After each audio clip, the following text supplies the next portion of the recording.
Well, thank you very much. And I'd like to ask Caroline, who's become very famous, big star, and she has a person who's a colleague of hers, a friend of hers, and that she has a lot of respect for, who comes from the area and knows exactly what's happening. Caroline, could I ask you to say a few words? Yes, sir. Here we have Ariana, who is from the continent of Africa. She's been a reporter here in the United States for many years, and she has a story to share with the press, with the media, and with these two fantastic leaders who have joined you today. So, Ariana, please. Why don't you come up here and talk so they can see? Sure.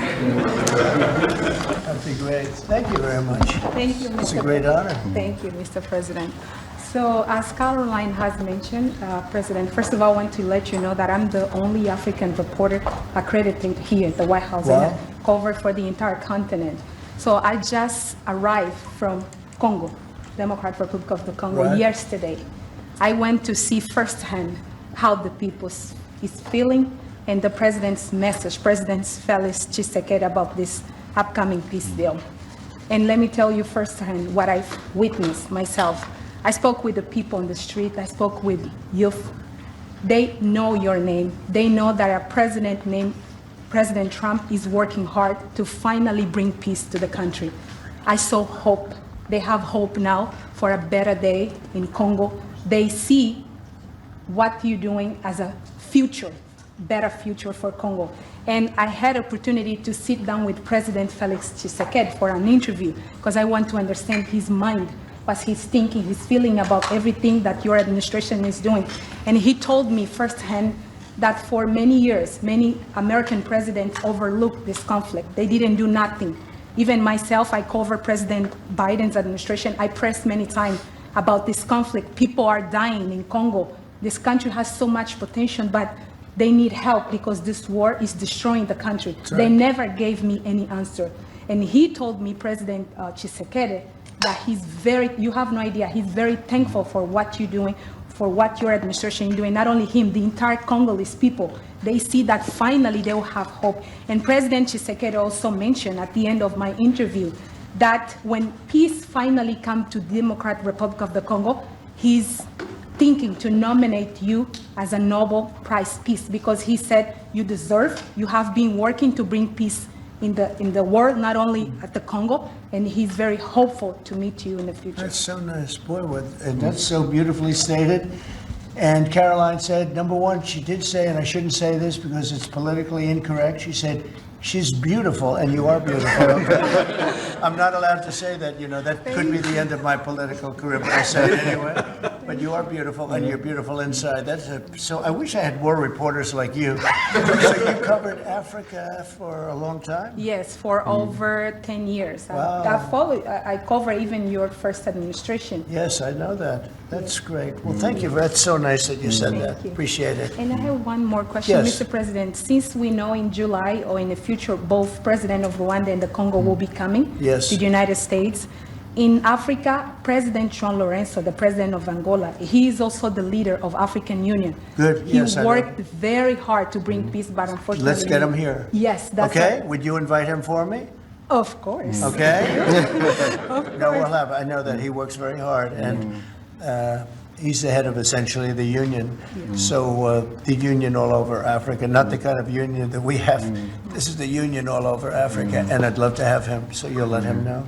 Of course, Okay. Mr. President. Thank you very much. Thank you, Good. Mr. Now you go back to where you belong, right? That's great. That's a great job. It's real knowledge and real heart too. Congratulations. Okay.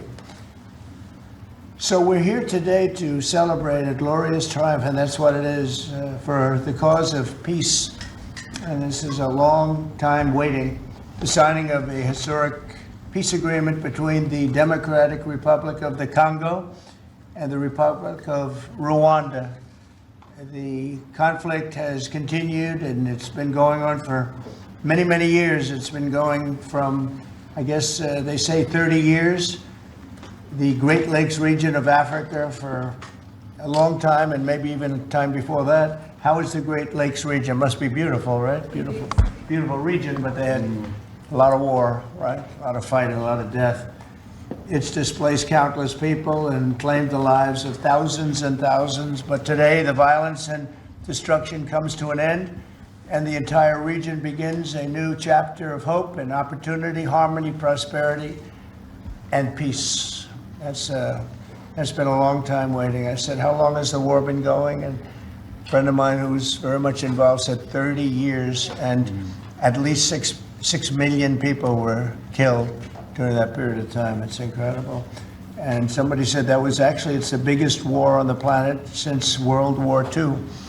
So it's a shame, but we're going to bring it to an end. I want to express my gratitude and congratulations to the representatives of the Democratic Republic of the Congo and the Republic of Rwanda, who signed this pivotal agreement a short time ago. They just signed right in front.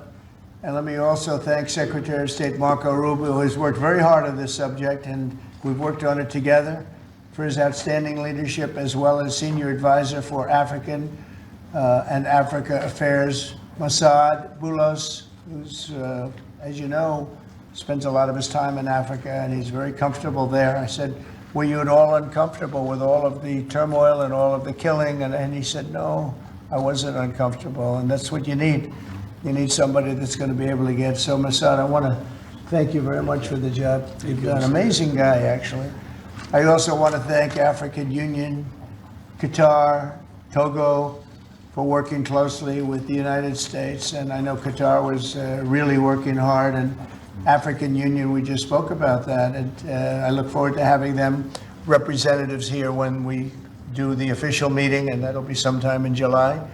And we look forward to it. And you better be here covering it, okay? You better, we're not going to stand anybody else covering it but you. But this is a tremendous breakthrough. In a few short months, we've now achieved peace between India and Pakistan, Israel and Iran, and the DRC and Rwanda, and a couple of others also. Serbia, you know, they were getting ready to go to war with a group I won't even mention because it didn't happen. We were able to stop it, but I have a friend in Serbia, and they said we're going to go to war again. And I won't mention that it's Kosovo, but it's Kosovo. But they were going to have a big time war, and we stopped it. We stopped it because of trade. They want to trade with the United States. I said we don't trade with people that go to war. And we said that also with, if you take a look at Pakistan and India, it was great. They have two great leaders, and they were able to stop. They were in the midst of a big fight, I guess everybody saw, and it was going to get very bad. And they are nuclear nations, very powerful nuclear nations. In the months and years ahead, my administration will continue to work closely with all of the parties in this deal and ensure the agreements are fully taken care of, and you're going to do what's in the agreement. We'll say you better do what's in that agreement, right? Because if somebody fails to do that, bad things happen. But I have a feeling that after 30 years, I think after 30 years, you're all set. We are. I think both of you have said that's enough, right? That's enough, yes. That's enough. You've seen it all. So this is a wonderful day. It's a great day. We've had some tremendous success. It's been a great week between just coming back from a very successful trip. NATO's really pulled together. They have. They're going to spend over $1 trillion a year. Nobody expected a thing like that to happen. And we had the war, as you know. We call it the 12-day war. It was exactly a 12-day war, and we ended up with no nuclear weapons. That's what we wanted. And they were just absolutely blown to pieces, those 3 sites. And there's no nuclear weapons, and hopefully there can be a lot of healing, and the healing is starting. And it's been a really pretty amazing week, and this is one that I really look forward to. This was set up a few weeks ago, and it was something that I really look forward to. If we can do this, and we do that because we have a certain competence that's good. We're able to get people to be peaceful. I think we can do war better than anybody, but we don't want to. And we have the greatest military in the world. They showed that in Iran. Those pilots, they flew for 36 hours. And think of that, and they hit their target. The size of this desk, half the size of this desk, from about 52,000 feet in the dark of night with no moon, 0 moon. They wanted it that way. Can you believe it? And they hit, every missile hit exactly half the size of this beautiful Resolute desk. We don't want to talk about it when it comes to rockets hitting it, but half the size of this, and they hit dead center from tremendous heights, going at tremendous speeds. It's amazing. Nobody could do a thing like that. There's nobody has that weaponry, and nobody could do a thing like that.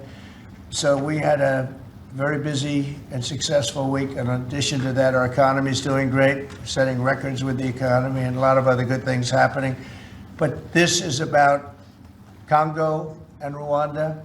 And I'd like to ask, if I might, would you say a few words before we introduce our guests, please? Sure. Thank you, Mr. President. Yes. So, under your leadership, Mr. President, and the full support of Secretary Rubio and the entire team at the State Department, we engaged with the two parties in early April, and within 3 weeks, they signed the Declaration of Principles. And now, within about 2 months from that, we have signed today the final, this is actually the final peace agreement. You know, many people were wondering if this is preliminary. No, this is the actual final peace agreement that they've signed today. You have also expressed interest in inviting the heads of states Right. to the White House for a signing ceremony. So there will be some other additional agreements that will be signed. In addition to this, which will become known as the Washington Accord with regards to the Great Lakes region. That's great. There are some Why economic... not the Trump Accord? If you wish. I'm only kidding. That'd be headlines. I think that's a great one. Washington Accord. Beautiful. And there's an economic aspect as well that is extremely important for both countries. They have also worked, last week we finalized the regional economic integration framework, which both countries will be signing at the White House here during that ceremony. And That's going to be a great ceremony. absolutely. Right? We're going to make that a great ceremony and bring other people that were involved, some other people, besides the gentleman we talked about who we know has worked so hard. If you think there are other people that are deserving, let us know. Okay? And there will be some bilateral agreements. We're negotiating a minerals deal with the DRC for critical minerals. Many American companies have shown interest in investing in the DRC, and these we're talking about long-term investments. Same thing with Rwanda. Many American companies have shown interest, and not only in mining, but also in the midstream and downstream, which will be the processing of minerals. We're also working and supporting the Lobito corridor, which will help building the infrastructure. Just 2 days ago, the United States signed, and supported a project of $1.5 billion for electric transmission Right. from Angola to the DRC. And there are many other projects of that nature lined up. So we will be, under your leadership, Mr. President, we'll be working with the two countries very closely and with the support of Qatar to make sure that this agreement is implemented.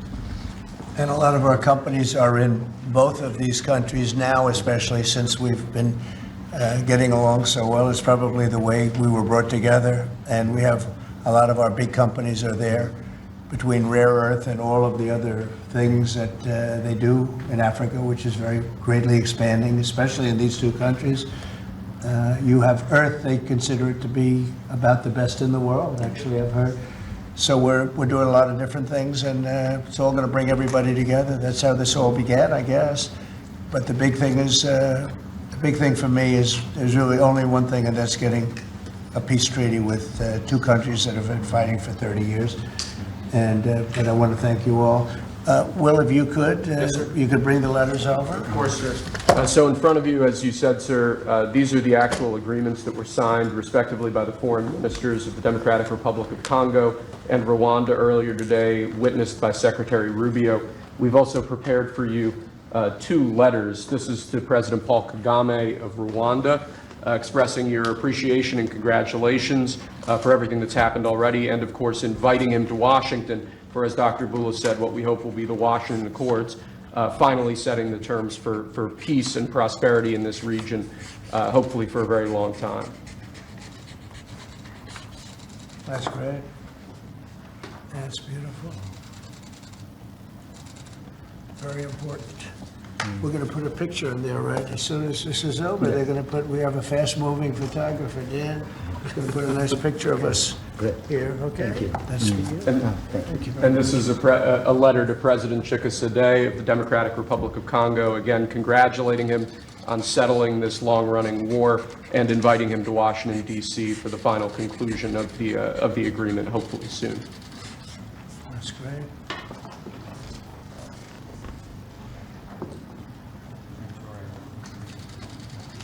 That's right. Thank you so much. You take that pen. Thank you very much. Okay.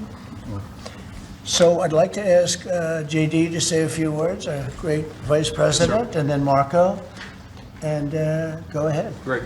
Well, first, let me welcome the Foreign Ministers of Rwanda and Congo. It's great to have you in the Oval Office. And second, let me say congratulations to the President, to Secretary Rubio, and the entire team. I think for the people of these two countries, they should know that the United States is committed to the pathway of peace. But to my fellow Americans, this is really a celebratory moment. This is a big moment for our country because under the President's leadership, we've taken what was 30 years of killing and war, the worst war in terms of death count since World War II, and now we're on a pathway to peace. And so if I think about what I know about these two countries, for 30 years, pretty much the entire time that I can remember these two countries being in the news, much of the story has been about them fighting one another, about them killing one another. And now we can look forward to a future where my children will look at this moment as the beginning of a new story, a story of prosperity and of peace. So thanks to the President, congratulations to the entire team, and to my fellow Americans. We should all be really proud because it's amazing what active presidential leadership can accomplish when it's geared towards peace and prosperity, and that's what we have in the Oval Office right now. So great job, sir. Thank you very much, JD and Marco, and then we're going to ask the two principals to speak. Yes, sir. Mr. President, first of all, thank you. When I first came on this job a few months ago, you made it very clear that one of the priority of this administration under your leadership was going to be the pursuit of peace. And from day one, whether it's been in Ukraine and Russia, whether it's been Pakistan, India, whether it's been Iran and Israel, and in the continent of Africa, your priority's been on peace. And today we see this come to fruition. It's sad. Wars get a lot more attention than peace. But peace is harder than war. A lot harder, and I want to congratulate both of the leaders here and their respective presidents for choosing the harder path, which is often peace, than the easier path, which sometimes is war, as costly and as bloody as it may be. And I echo the Vice President's statements, and that is that Americans should be very proud that the #1 voice for peace in the world today is our president, your president. And so thank you, President Trump. And I want to, again, recognize Dr. Boulos and the work he's put into this from day one. He's really put a lot of time and effort, and as our friends from the respective countries can share with us. And last point, I do want to thank, you've done this already, but the African Union, Togo, and Qatar, who have been extraordinary partners and whose help we're going to need to continue to receive in order to bring all this to fruition. So congratulations to both of you, and thank you, Mr. President. Great job you've done. Do you want to start? Either way, would you like to start? Ladies first, maybe. Okay. Thank you so much. Thank you very much. Thank you so much, Mr. President, for having us here. I think I can summarize my contribution in 3 main points. First of all, thank you and congratulations indeed for this remarkable milestone, which is putting an end to 30 years of conflict and of suffering, and which is redefining the perspectives that millions of Congolese and of citizens of the greater Great Lakes region will have. The second point is stay committed, stay on board. We need the United States to make sure that this agreement holds and that you hold us accountable. And the third point is, if you stay on board, I think there are so many perspectives that we can transform our partnerships through, and that can usher in an era of prosperity, of growth, and of shared bilateral relationships that go well beyond the challenges that we've shared together, and that can at least, or finally, focus on the potential and of the wealth that we can share. So again, our heartfelt gratitude to you on my behalf, but more importantly, on behalf of the people of the Democratic Republic of Congo. Thank you so much. Beautifully spoken, and I look forward to seeing your leader. They will, highly respected person, as you know. Indeed. Highly respected all over the world, but in Africa in particular. So sometime in July, we'll do something, big ceremony. We look forward to it. Thank you very so much. Please. Thank you very much, Mr. President. This is indeed a historical day because it's the signing of a peace agreement between Congo and Rwanda to end a conflict that has been going on for 30 years. And there has been many mediation, facilitation in the past.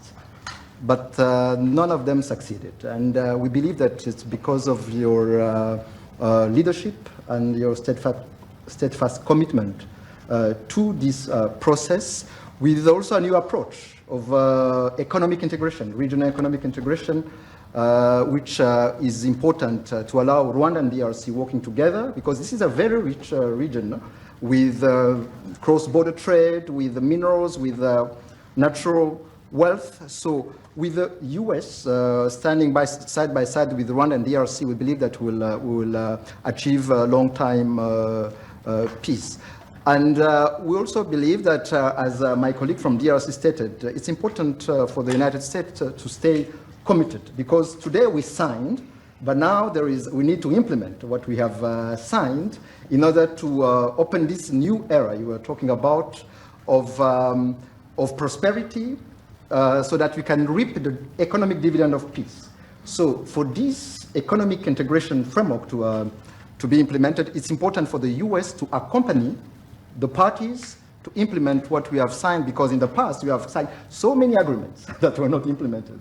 And we are really, we believe that with your leadership, with the involvement of the United States administration, we will reach that goal. So thank you very much, Mr. President. Well, this will happen, definitely. I can reach over. Do you want to just press them over to me? Let me have them. And I just wanted to give you each. These are your signed agreements. And we'll make sure that you follow through. We'll make sure you follow through. Yeah. We'll make sure that you follow through. Okay, that's for you. Thank you. And we have one other thing that we're going to give, that we give to special people only. It's a coin. Thank you. And I hope you do that. And we're going to give you a second one for your leader. Oh, cool. Thank you very much. And likewise, we'll do that. These are serious coins. You don't want to lose them. You'll be very. I think that your reporter from Africa should get one. What do you think? Is she allowed? I saw. I think yes. Are the reporters okay with it? Brian, yes? Darling, that's for you. Okay? You did a fantastic job. Thank you. And I heard you do a great job in covering everything. Thank you. And Mr. President, we actually have the pictures that you took earlier Oh, of let the me foreign see ministers that. here already. Thank you so much, Mr. President. Thank you. Let me see that. They're in this folder right here, sir. Okay, this one? Yes, sir. Oh, they look better than me. I don't like it. I don't like it. That's beautiful. That's very good. We have a good photographer. Beautiful. That's great. You better, I'll tell you, you better do the job here. We're going to come down hard. It's beautiful. Thank you very much. So we'll put them in. That's for you. I can do that. That's for you. This is for the Congo. And what is it? For the Congo. Yes. Okay. Let's see, do we have two of them? I think so. You wouldn't give us one, we would have made a big mistake. Isn't that nice? That's for you. That's for you. Thank you, Mr. President. Thank you very much. And you're all set, and this is for you. You're going to get this. Good. Might as well hold it. Thank you so Thank much. you very much. Good luck. Thank you. Do you have any questions? Yes, sir. On the subject, sir. Why not? Why not Canada, by the way? Why? I mean, Because this is about a different subject right now. This is right now actually a much more important subject. We just ended a war that was going on for 30 years where 6 million people died, so don't ask me a trade question on Canada. Mr. President, Kara Castanova from Lindell TV. Now that your administration, and congratulations, has secured peace in Africa to a bloody, horrific war that's gone on for decades and no other president could do it, do you think the mainstream media will finally... I love her, I'm telling you. No one, but you're right, no other president could do it. They tried and they didn't even try, I don't think. I actually don't think they tried. Do you think Biden tried? He didn't know he was alive. Do you think the mainstream media will finally give you credit where credit is due? No, the media will never give me credit, but the people give me credit. That's why I'm here. The people didn't give me, that's why we're here in a landslide. We got all 7 states, we won the popular vote. So the media won't give me credit, but the people give me credit. That's more important to me. You're going to go down as a peacemaker. You've also going to go down from the president who had 0 border crossings in May. You secured the border most than anybody's ever done.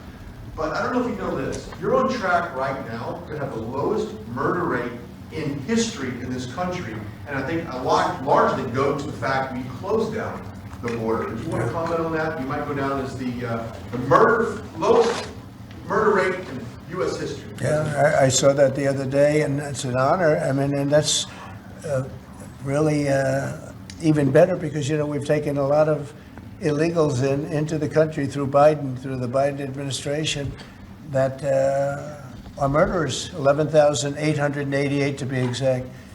And many of them are now gone. We got rid of them. They're back where they belong. But so it's a great honor. You know, if you took that out, the numbers would be even better. They've created a lot of problems. You truth social earlier about getting money to the air traffic controllers and the big, beautiful bill, which hopefully, praise God, if we get this thing signed. What does that mean to that industry that have been suffering the last couple of years, quite a decade of being underfunding? How that changed the safety of air travel? Well, they've underfunded the airports for years, and I started the process of getting it completed in terms of the equipment necessary to land the planes, where the planes, like the helicopter accident with the plane, would have never happened if they had the right modern equipment. It would have been bells and whistles would have been going on all over the place. And I had that all set, but when I wasn't here, they totally dropped it. You had a terrible head of transportation. We have a very good one now, Sean Duffy. But you had Buttigieg, and he didn't know a damn thing. He'd ride to work on his bicycle. He didn't know what the hell was going on. He was terrible. So he totally dropped that. It was a project that should have happened, and I was all set. But we had a very sad experience with the voting, and so we didn't get to do that. But now I'm doing it, and we're going to have a great system. And it's funded partially by the bill. It's the initial funding is by the bill, and then it gets to be funded. The rest of it comes a little bit later as we build it out. But we're going to build out the best in the world. We have the best companies in the world. A couple of countries have very good systems. In fact, I noticed when I was landing, my pilot often would use the system of another country, and I said, "What are you doing that for?" He said, "The United States system is so bad." So we have the best companies that do that in the world bidding. You have Raytheon, you have IBM, you have a lot of different companies bidding, and we'll get the best one, the best system for the best price. And they're going to go to town and give us a system that will be better than any other system in the world. And you won't have planes bunking into each other at 35,000 feet. Mr. President, on the subject of peace deals, how close are you and your administration to a deal in terms of Gaza ceasefire right now?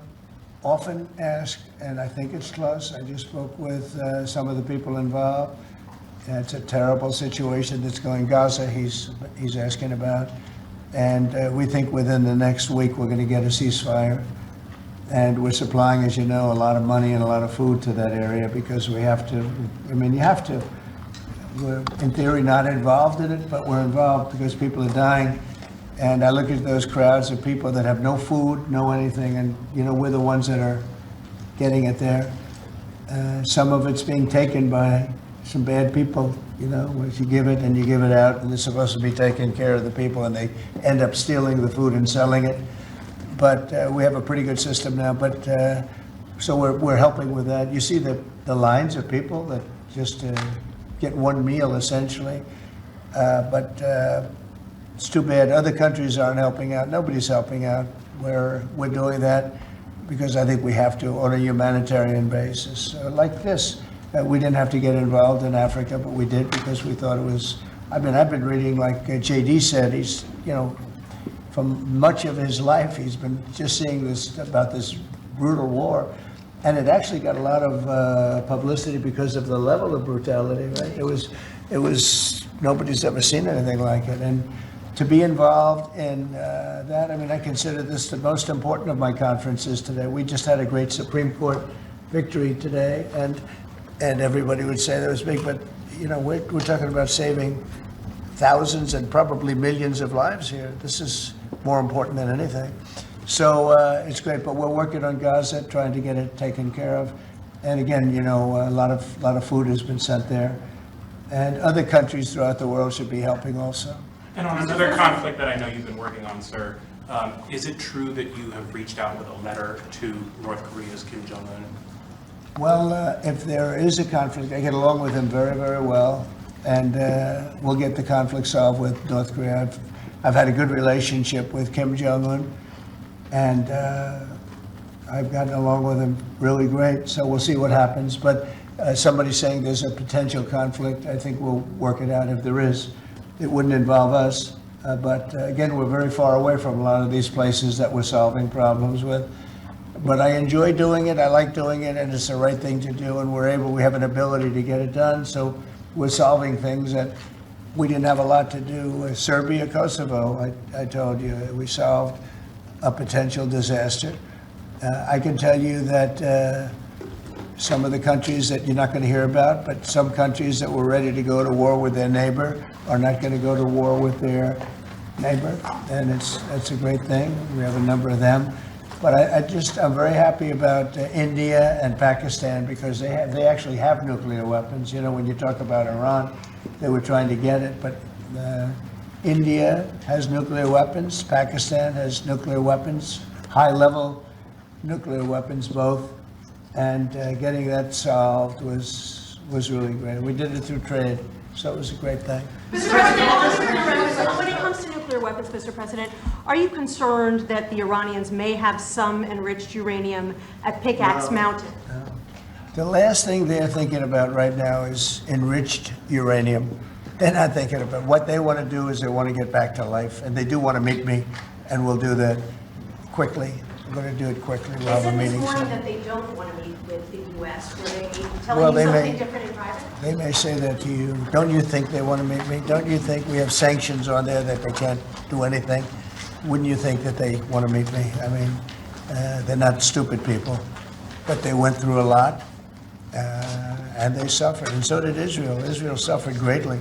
It was a nasty 12 days, and yeah, we'll see what happens. Are you, Mr. President, are you considering sending Patriot missiles to Ukraine? Have you made up your mind about that yet? I may. Go ahead. On this context, Mr. President, there are a few unanswered questions that remain in this deal. For example, will Rwanda, on this deal, on this conflict, for example, will Rwandan troops pull back from parts of the DR Congo? And also, will the M23 rebel group be allowed to remain in parts of eastern DR Congo?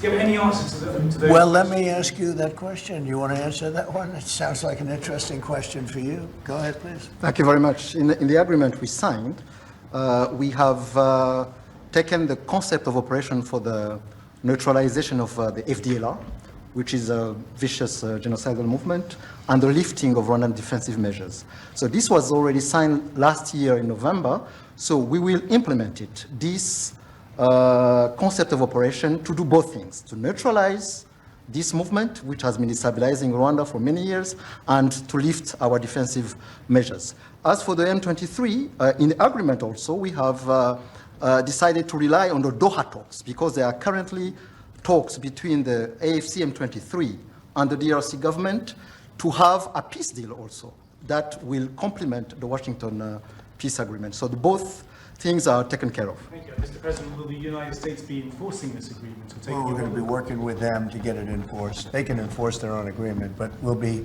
putting a lot of pressure on to make sure it gets enforced. The two people in this room are very, very capable people, and they'll get it done. I think they'll get it done. They love their. One thing I learned very quickly is how much you love your country and you want to get it done. And they know it has to get done, otherwise bad things happen. But I think we're well beyond that.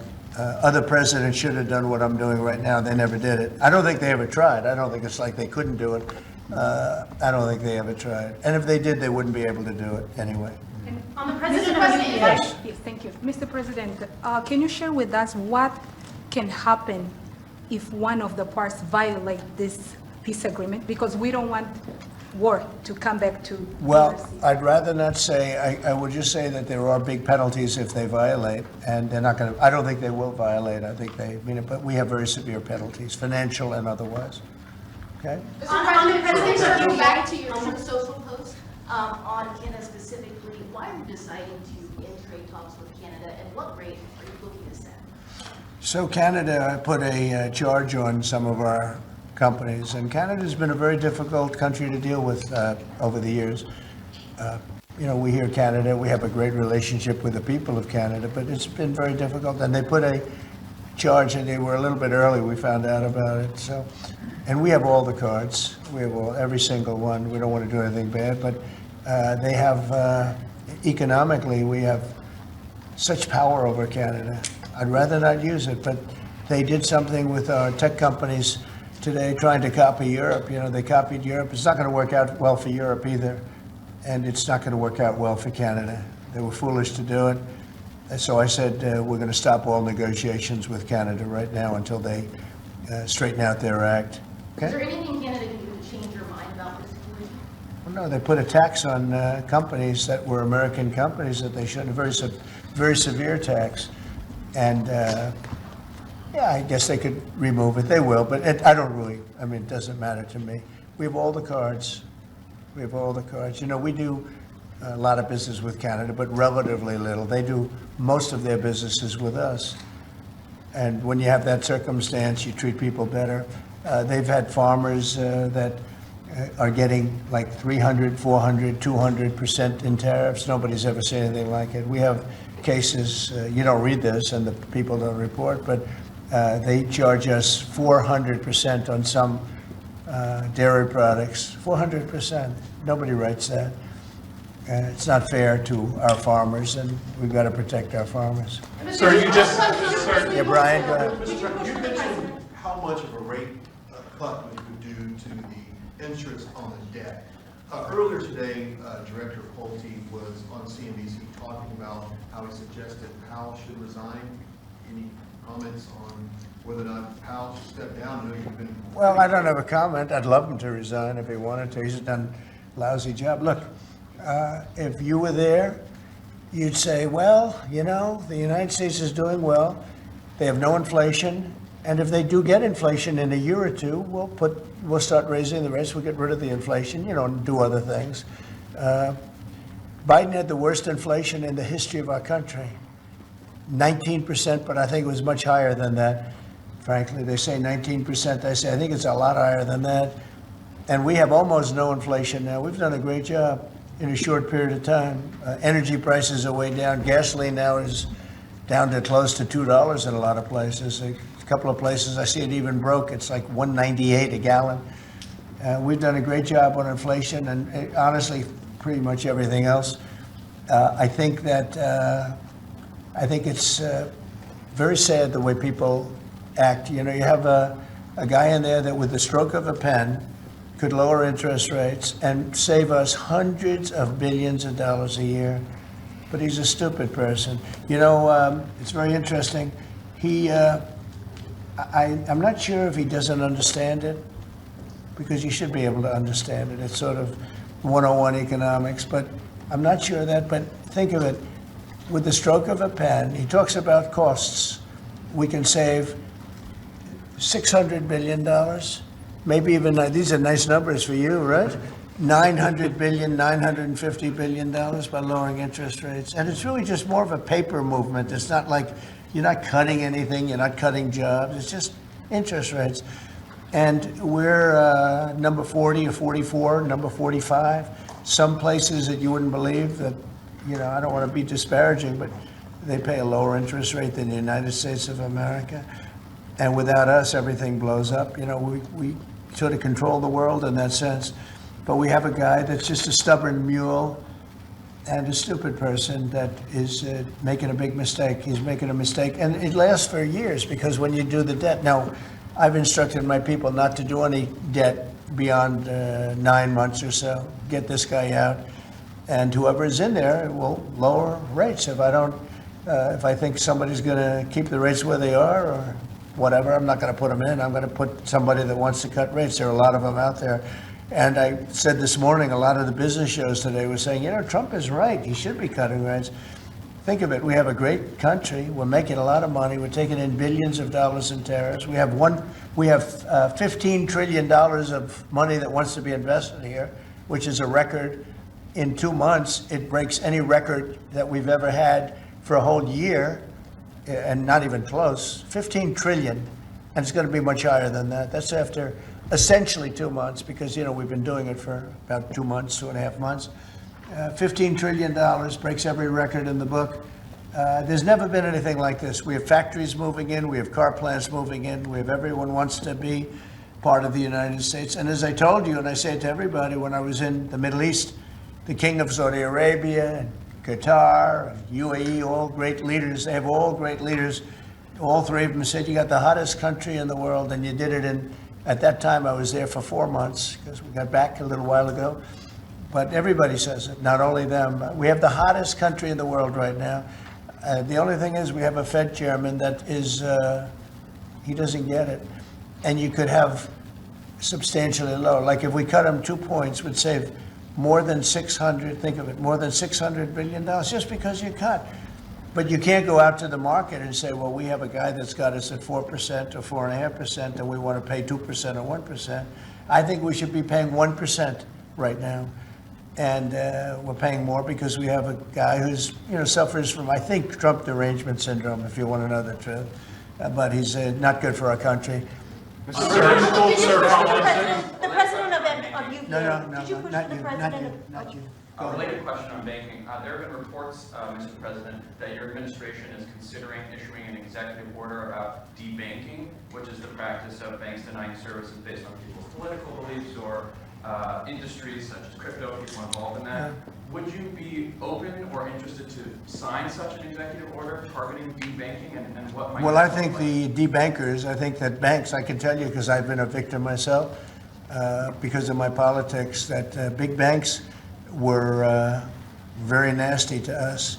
And I actually think it was Biden's people that told them to be, because the one group of people that banks are afraid of are the regulators. They are petrified of the regulators. And I've seen the biggest banker. I can tell you, you see him on television all the time. If a regulator walked into the room, he gets all nervous and crazy. They're afraid of the regulators. And if the Biden people order the banks to be virtually closed, they can do anything they want. The regulators control the banks. It's not the president of the bank. The president of the bank is far less important to a bank than a regulator. And a regulator can put that bank out of business, just like bad prosecutors are very dangerous. We had a couple. I had deranged Jack Smith and some others. And we kicked their ass. But it was, it's a tough kind of a situation. Prosecutors are very dangerous. A great prosecutor is an amazing asset for a country. But a corrupt prosecutor, a bad prosecutor is very bad. Well, the regulators are the same thing. And when they tell the regulator to go and make life impossible for big banks or little banks, they really control it. So there is a lot of debanking, and they call it debanking, call it a lot of different names. Essentially, they make it impossible to do business. And those people are very bad and very dangerous, and they shouldn't be doing it. You told us that on taxes, Mr. President, could you please explain how taxes would go up by 68% if the bill isn't passed? Where does that number come from? Well, it comes from the fact that you have automatically the Trump cuts, which were the biggest cuts that we've ever had. Now, these cuts are even bigger, but from the last administration, we had the Trump cuts. It was a 5-year deal, and it comes due. When you add that to the cuts that you already have and other things, it amounts, according to what they tell me, about 68%. That would mean you'd have a tax, so that that the tax cuts that they got, the biggest tax cuts in our history, would immediately go up to that level. And that alone is a big chunk of the 68%. And then you have the other taxes that would accumulate. And they say that you'd have about a 68% tax increase. Sir, you said a moment ago that it won't work out very well for Europe on trade. Does that mean you want to cut off those negotiations as well and just tell them what? No, well, they've been very tough. The European Union was formed in order to take advantage of the United States in trade. That was why they were formed, and they're nasty. They're very nasty. We have a good relationship. I'm dealing with Ursula right now and the group, but it's a very tough situation. They have been unbelievably bad to us. If you look at past precedents, they've treated them very badly. They're being very nice to me because I get it. I know the system, and we have the cards. We have the cards far more than they do, and they have not treated us well, and they're coming to us right now. I said I was going to put on a 50% tariff. As soon as I said that, I put it out on Truth. As soon as I said that, they came to the table. They didn't want to come to the table. My people were telling me, Scott was telling me, and the whole group was telling me that not a good situation. They want to tap it down the line. They don't want to really deal. So I said, we're going to put a 50% tariff on you, And Howard, as you know, was very much involved, Lutnick, Commerce, and he said they don't want to talk. As soon as I put that on, I was getting calls from them like, can we meet tomorrow? And the problem is they have a lot of very unfair taxes. They have a lot of taxes that you wouldn't put on, and they sue all our companies. They're constantly suing Apple and Google and all of these companies, and they're getting, in front of judges that essentially almost work for them. I guess they do work for them. They're European Union judges, and they're getting these crazy rewards. Apple was fined $17 billion, and others are being fined tremendous numbers of dollars. They're nasty people, and I don't want them affecting U.S. companies. I don't want that. If anybody's going to affect a U.S. company, I want it to be us. And if they're going to have to pay a penalty or a fine, let it be to us. So they've done this for a long time, for years, but they're very nasty. The European Union's very nasty, there's no question, but they'll learn not to be so nasty very soon. They know that. They know it's coming. So you told us that Vladimir Putin reached out to you to help you with the Iran crisis. We made some nice statements today. Did you see the statements? saw the statement. Very nice. Vladimir Putin made some very nice statements today. Look, he respects our country again. He didn't respect it a year ago, I can tell you right now. But Putin respects our country, and President Xi of China respects our country. And Kim Jong-un they respect our country again. We were not a country that was respected just a year ago. We had a president that was incompetent. We had bad people circulating around this desk, this beautiful, resolute desk. They had, I guess, evil intentions. You couldn't be that stupid. I mean, they had evil intentions. But the world respects our country again. Thank you very much, everybody.